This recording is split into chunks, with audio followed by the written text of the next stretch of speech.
Okay, welcome back everybody to Heart, Mind, and Mechanics Business Coaching. My name is Wendy Byford, I'm your host, and today I have as my guest Holly Johnson. Now, Holly is a two-time nationally published author and a fellow Profit Acceleration coach. So I'm really happy to have her on the show to speak with you. Holly works with business owners to double or triple their profits in 12 to 18 months and do a whole bunch more. I know that because I know the background, and she is just a master at what she does.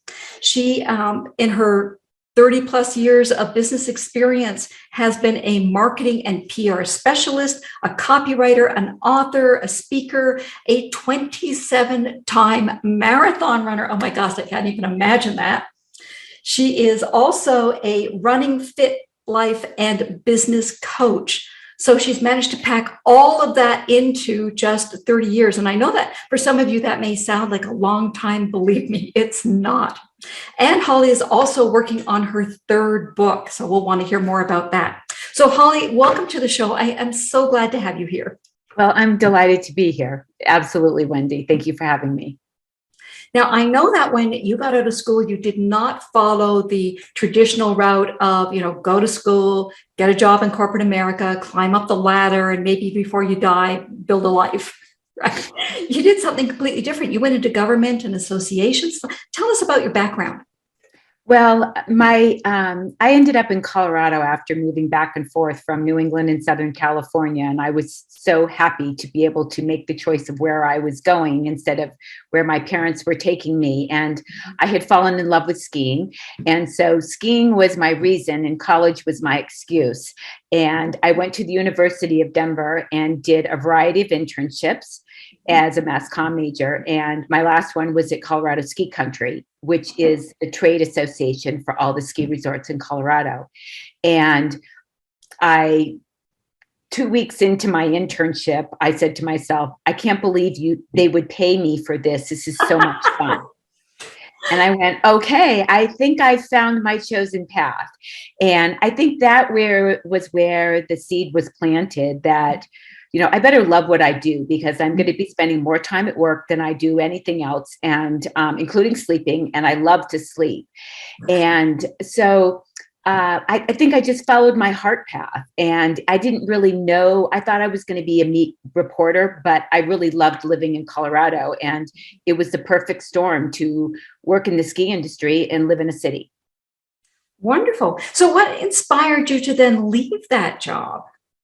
Well, there was a little bit of ladder climbing there. And actually, the ladder that I climbed up into was the Colorado Tourism Board. So I took representing the Colorado ski industry to representing the entire state. And again, my love of the state, my love of living in Colorado, and my experience putting together media receptions all over the country to promote Colorado as a ski destination gave me a plethora of contacts that the Colorado Tourism Board saw as an asset, while at the same time they had a desire to build an in-house PR program because they were outsourcing most of it to agency work. Okay. Well, it sounds like kind of the universe heard you and put you in the perfect spot. So what made you want to go out and start your own business? Well, once I was at the tourism board, I got engaged and I thought it would probably be good for me to expand my experience into some other areas. And so I applied for a PR position at a private PR firm. And also to kind of learn the business. I guess somewhere in the back of my mind, I thought maybe having my own firm. But at that point, I don't think it had really entered into, it was more about just to broaden my experience. And then once I got there, I discovered that my expertise was really my marketing asset for me as a professional. And I was at 3.5 years at all organizations. And it just seemed right around that time, there was an impetus or reason or an opportunity that came up that said, maybe I should look at this. Mm-hmm. Okay. So you're thinking about expanding, you're thinking about maybe I could have my own business, but being an entrepreneur is not for the faint of heart, as anyone who's ever built a business knows. Right. And so what made you want to jump into it anyway? Well, when I was at the PR firm, I helped grow it from 8 to 14, and we went through a merger. My boss was a very smart businesswoman, but I didn't agree with her management style. And I said, you either accept it and embrace it, or you move on, because it was her company. And at the same time, there was a tourism tax that came up for renewal that was sunshined. And it was the first time that Colorado voters had the opportunity to say no on a tax. And so they did, because they thought that they were spending their tax dollars or paying tax dollars to promote Vail's advertising campaign. In fact, the tourism tax really helped the smaller businesses. So it was a real blow to the tourism industry, but there were a lot of small business owners and outfitters who said, I can't rely on the state anymore. I've got to rely on myself. And I started getting phone calls saying, we'd love for you to work with us, but we can't afford the agency fees. And at the same time, I was up for my annual review, and I was the highest billable person in the company. And I got the same increase that people who were billing at third of what I was, or 2/3 of what I was. And it was just kind of the writing on the wall, where I just went, 85% or 90% of all small business owners start their business because they don't like their boss, or they think they can do it better. I liked my boss well enough, but I didn't want to be groomed to be her. So I said, and at the encouragement of my then husband, I'll put your name on the door. And so I did. Fantastic. Well, actually, you're right. You've got a story a lot of new entrepreneurs, particularly women, have brilliant women who actually can do it better, having the guts, the courage to go out on their own and start their business. And it turned out to be wildly successful for you. Yeah, we did a personal business loan. We had a new home that had kind of an area where I could home office. And we set some goals that in 3 months I had to pay back the personal loan, and in 6 months I needed to be making an income. And it just, once you start out on your own, you'll know right away whether you're cut out for it, because it does take discipline to motivate yourself every day. But when I was doing what I loved, the money followed. It was the first book I read was Stephen Covey's 7 Habits of Highly Effective People. And the one that always resonates with me is, if you do what you love, the money will follow. And I can honestly say that, I'm not a millionaire, but I've always had the money or the income that I needed, as long as I was doing the work that I loved. And so my barometer has always been, wow, would I do this if I wasn't getting paid? And obviously, we all have bills to pay and all that. But, in working on my third book, I wrote my first one during COVID, where, nobody was getting paid. I mean, the government gave us, a little kickback, I guess. But, it's, when you sit down and you think about, what do I want to be known for? What do I really love doing? And I've always really loved helping people, which is why I got into the running coaching business. Be a PR person, I've always helped people promote their businesses. And so I would say that when I have moments of doubt, and we all have them in days of challenges, am I doing what I love? And to have faith in whatever path that you're on. And that I do have some spiritual beliefs that the universe really wants to take care of you. And sometimes we just have to allow, most of the time, 99.9% of the time, if we let go and follow our path, we will find our way to the finish line. It may not look the way that we'd always thought it was going to, but opportunities come up and you're just like, wow, that was really timely. Or, it was just an opportune moment. You can say it's luck, it's whatever, but I do feel that when you allow yourself to follow your chosen path, and I do believe we all have a chosen path, we just have to allow it to happen. So here's a question for you. I think, a lot of us, and you're hitting on a topic that is near and dear to my heart. One of the things that I actually keep on my desk, and I've moved it, is a saying by Goethe that basically says, when you finally make a decision, the universe moves in your direction. There are a lot of people, brilliant women particularly, who really want to do something and they're scared. And it's tough to say, look, if you go forward and do what you truly want to do, what you truly think you're inspired to do, the universe is going to meet you more than halfway. How did you handle the fear? Because all of us as entrepreneurs at some point are going to have that fear that what happens if this doesn't turn out? How did you handle that? Well, I think the important thing is that I recognize that I might need help. I'm a coach in three different areas, but I'm probably on my ninth coach right now. And so it's the same as when you build your team, you hire to your weaknesses, not to your strengths. So Right. when you look at starting your business, where are your weaknesses? Is it closing the sale? Is it developing a business plan? I know all the marketing tools and all that, but it becomes kind of a systematic process, and who can help you fill in those gaps for you, and be willing to make an investment in it. I mean, when I wrote my first book, I self-published, but I went through a recognized publishing company because I wanted to do it right. And I just looked at it. It was an investment. And I said, okay, it's kind of like going back to college. So what would you spend on that? And again, have that faith that it's going to come back to you. And if it doesn't within us, and put some boundaries on it. Okay, I'm willing to invest X in order for this to get started, but you have to make an investment. You're making an investment in yourself, and every business startup makes some kind of investment. Right, absolutely. So what made you go from PR and marketing to being a business coach? Because I know that you are a brilliant business coach. I love what you do. I love the platform that you use.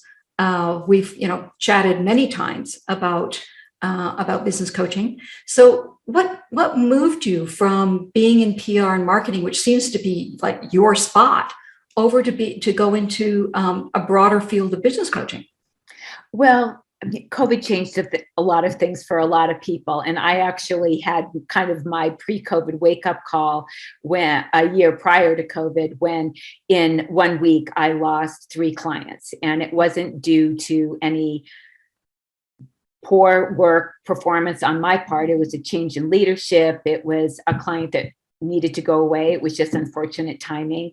And I said to myself, after kind of a mini meltdown, going, okay, I got a 20-minute pity party. I'm like, allow yourself to have the pity party, put a time on. I'm like, what are you going to do? And I said, I need to become less reliant on other people's money. And now, granted, we're still reliant on other people's money as a business coach, but instead of feeling like people were coming to me, I wanted to find something that I felt could deliver a real value and service to people. Not that PR doesn't, but when it's all said and done, what do you want people to say about you? And I go, oh, she was a really good PR person. Doesn't quite have the same feeling as, she really made a difference in my life.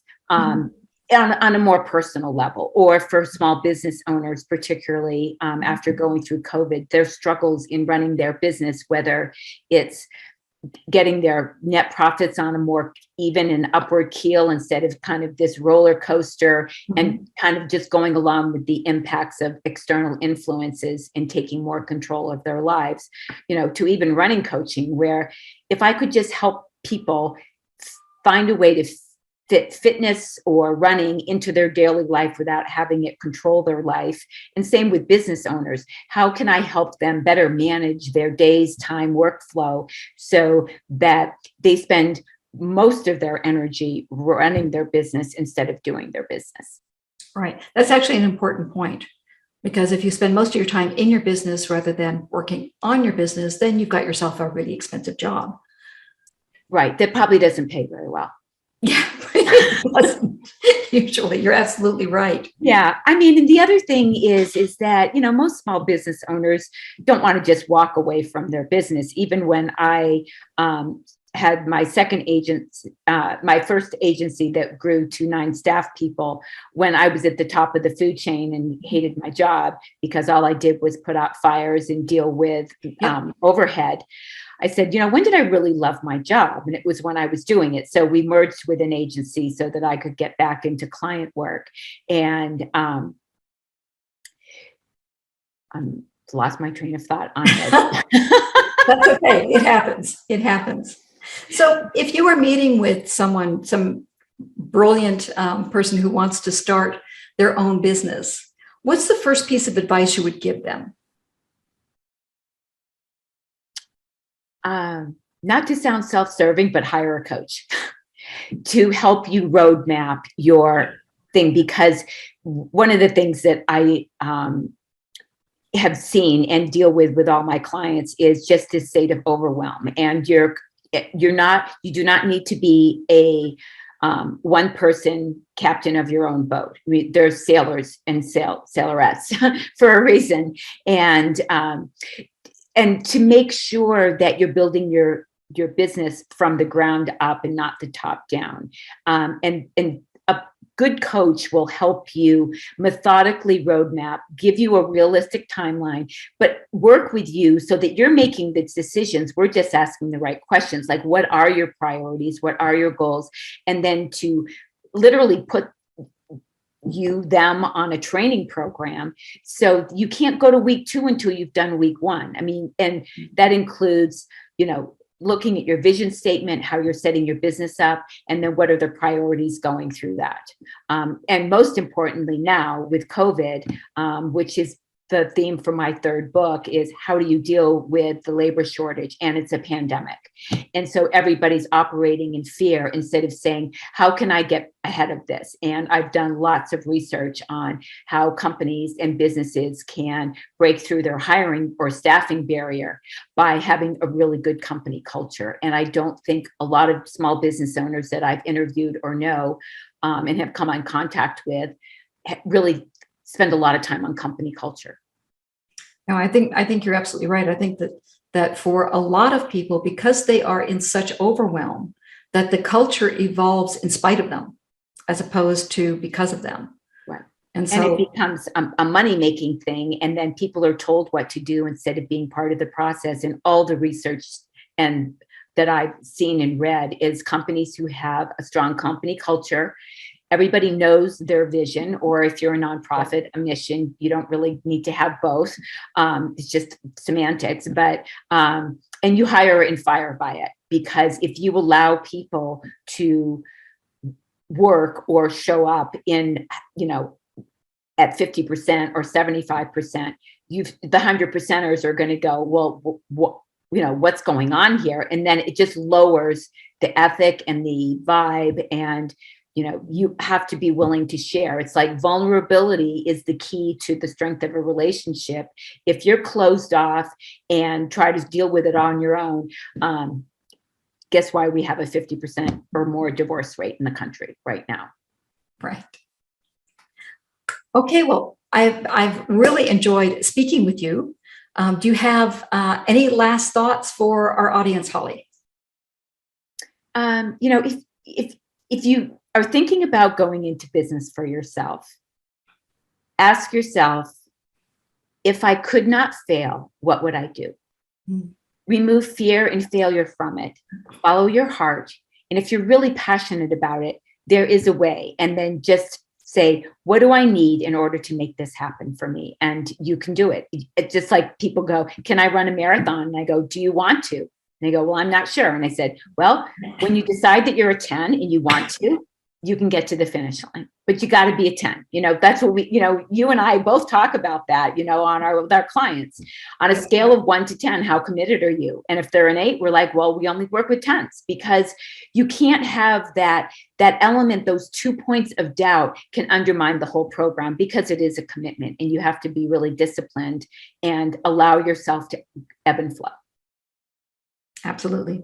And so if you start out as a 10 and you start to go down a little bit, your coach is there to help you. So Make sure that you reach out. Yeah. Okay. Well, thank you so much, Holly. I really appreciate it. Holly's contact information is going to be below the video. Holly, just for sake of our audience, what's the best way to get hold of you? Holly at growthsolutionscoaching.com, and solutions is plural. And my phone number is 941-350-9615. And I just love being a resource for people. So whether we decide to work together, mostly I want to make sure that people are headed down the right path. And sometimes it just takes a couple of questions and a little bit of advice or coaching and say, you might want to look at this. Right. Absolutely agree. Okay, so hopefully my whiz of a husband is going to be able to put that information below your headshot here, and we'll also put it on the notes. So you will be able to get hold of Holly if you have some questions, or if you think that you might like to work with Holly. And if you would like to work with me, then I am available at Wendy at HMM, Heart, Mind, and Mechanics, Business Strategies.com. And there's 3 S's in there. Okay, everybody, thanks so much for watching, and stay tuned for our next video. Take care, everyone. Bye-bye. Hi, thanks, Wendy.